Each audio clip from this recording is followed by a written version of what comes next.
Tiniyak ng PNP na walang binibigay na VIP treatment kay Senator Rodante Marcoleta sa gitna ng pananatili ng senador sa PNP General Hospital dahil sa mga iniindang karamdaman.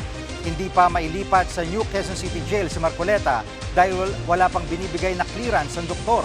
Ayon sa PNP, lumabas sa pagsusuri na mataas ang kolesterol ng 72 anyos na senador.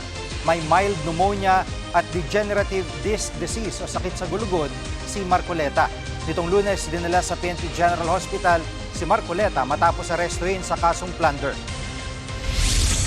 Treatment. Nakakulong na siya. Paano? Nakakulong sa ospital. Pwede naman kayo pumunta doon, makita niyo. Mga kapatid, Jig Manikad po, pagdating sa mahalagang balita sa loob at labas ng bansa, dapat una sa lahat, mag-follow at mag-subscribe na sa social media pages ng News 5.